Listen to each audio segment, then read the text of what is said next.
पटना यह वही शहर है जहां गंगा की धार के साथ समय भी बहता है। पाटलिपुत्र की गौरव गाथा से लेकर आज के तेज रफ्तार ट्रैफिक और कोचिंग कल्चर तक, सुबह की ठंडी हवा में गंगा घाटों की शांति है तो शाम को डाक बंगला और बोरिंग रोड की भाग दौड़।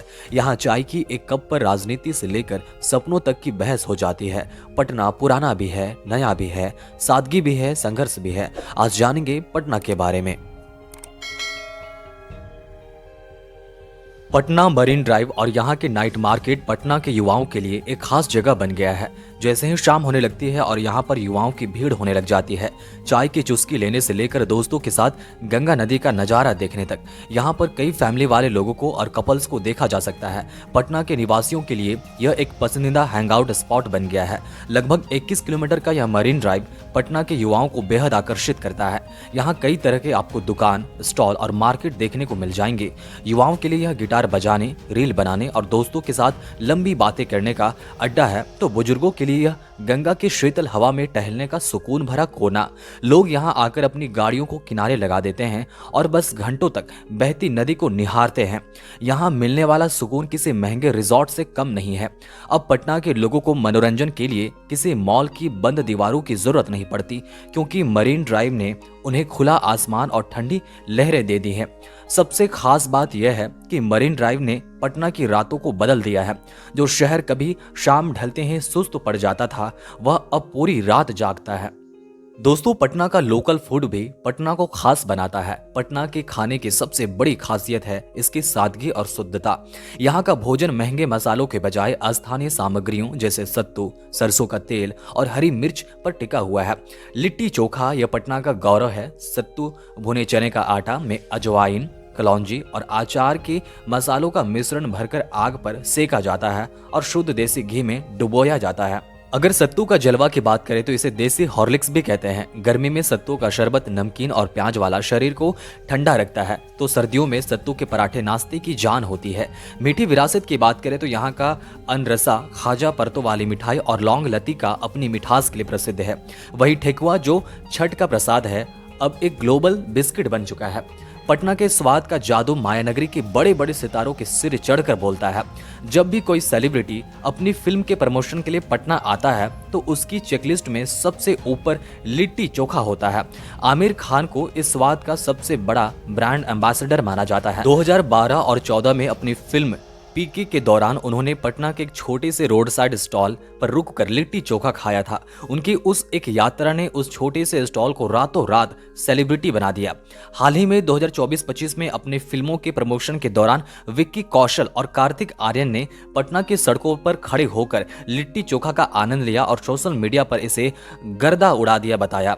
गर्दा शब्द सिर्फ एक स्लैंग नहीं है, यह पटना का वो इमोशन है जिसे इन सितारों ने अपने इंस्टाग्राम रील और करोड़ों फॉलोअर्स तक पहुंचाया। और अगर पटना की इकोनॉमी, जीडीपी और पर कैपिटा इनकम की बात करें तो पटना जिला प्रति व्यक्ति आय के मामले में बिहार के अन्य सभी 38 जिलों से बहुत आगे है। ताजा आंकड़े और बिहार आर्थिक सर्वेक्षण के अनुसार पटना जिले की प्रति व्यक्ति जीएसडीपी लगभग 1,31,000 दर्ज की गई है, जहां बिहार की औसत प्रति व्यक्ति आय लगभग 76,000 है। वहीं पटना की आय राज्य के सबसे पिछड़े जिले शिवहर से लगभग 5 गुना अधिक है। यह दर्शाता है कि पटना में आर्थिक गतिविधियों का घनत्व बहुत ज्यादा है।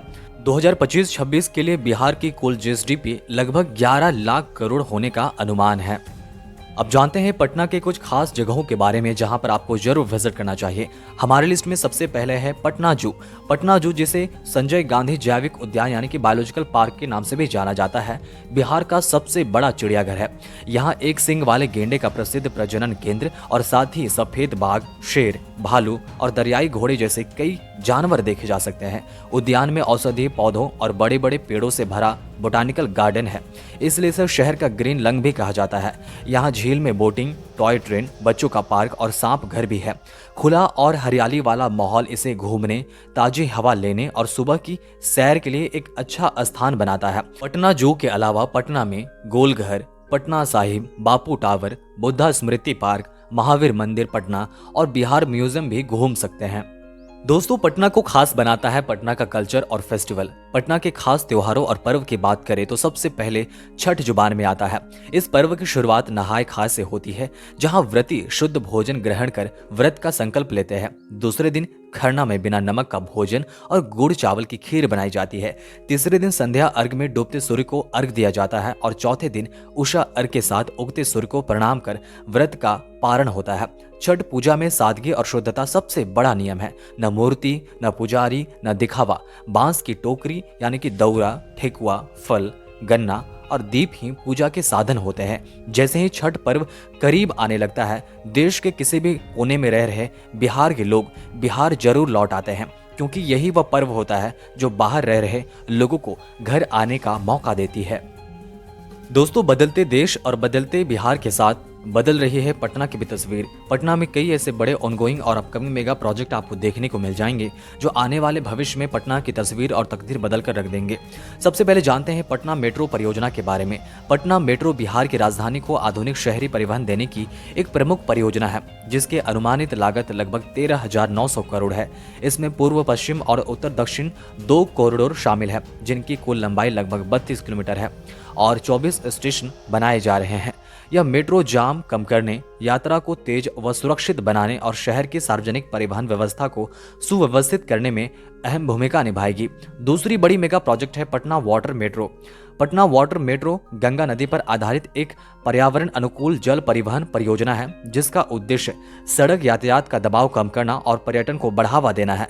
लगभग 908 करोड़ की लागत वाली इस परियोजना में इलेक्ट्रिक हाइब्रिड नावों की दीघा घाट सहित प्रमुख घाटों के बीच लगभग 10 किलोमीटर मार्ग पर सेवा शुरू की जाएगी। यह परियोजना पटना को देश के आधुनिक जल परिवहन शहरों की सूची में शामिल करेगी। अगली बड़ी मेगा प्रोजेक्ट है पीएमसीएच रीडेवलपमेंट। पीएमसीएच का पुनर्विकास प्रोजेक्ट लगभग 5,540 करोड़ की लागत से किया जा रहा है, जिसका उद्देश्य इसे विश्व स्तरीय स्वास्थ्य केंद्र बनाना है। परियोजना पूरी होने पर अस्पताल की क्षमता बढ़कर 5,400 से अधिक बिस्तरों की हो जाएगी। साथ ही आधुनिक आईसीयू, इमरजेंसी, ओपीडी और मेडिकल शिक्षा सुविधाएं उपलब्ध होंगी। यह बिहार और आसपास के राज्यों के लिए एक प्रमुख चिकित्सा केंद्र बनेगा। चौथी बड़ी मेगा प्रोजेक्ट है बुलेट ट्रेन परियोजना। बुलेट ट्रेन परियोजना बिहार में भविष्य की हाई स्पीड रेल कनेक्टिविटी का सपना है, जिसमें वाराणसी, पटना, हावड़ा जैसे रूट पर विचार किया जा रहा है। यह परियोजना अभी प्रस्ताव और सर्वे चरण में है, लेकिन इसके लागू होने से पटना देश के बड़े आर्थिक व औद्योगिक केंद्रों से तेजी से जुड़ेगा और यात्रा समय में भारी कमी आएगी। दोस्तों, पटना की 5वीं सबसे बड़ी और लास्ट मेगा प्रोजेक्ट है एनआईटी पटना का बिहटा कैंपस। एनआईटी पटना का नया बिहटा कैंपस लगभग 125 एकड़ में विकसित किया जा रहा है, जिस पर पहले चरण में करीब 500 करोड़ खर्च किए जा रहे हैं। यह कैंपस आधुनिक शैक्षणिक भवनों, छात्रावासों और शोध सुविधाओं से युक्त होगा और लगभग 2,500 छात्रों की क्षमता रखेगा। इससे पटना और बिहार में तकनीकी शिक्षा व अनुसंधान को नई मजबूती मिलेगी।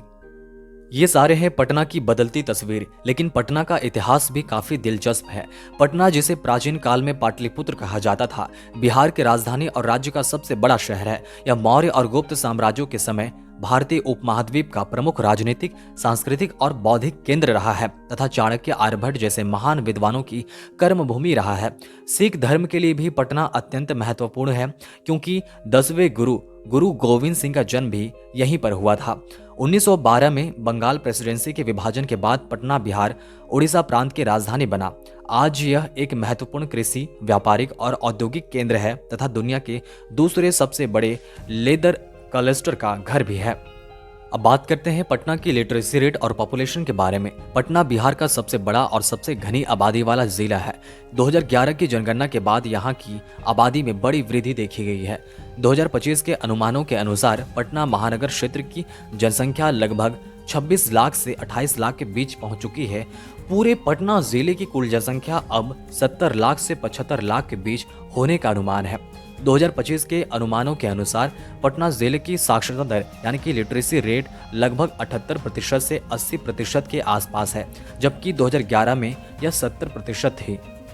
दोस्तों, पटना के बारे में आपके क्या विचार हैं? कमेंट करके जरूर बताएं। मिलते हैं और भी इन्फॉर्मेटिव वीडियो के साथ। तब तक के लिए चंद्रदेव जोन को जरूर सब्सक्राइब करें।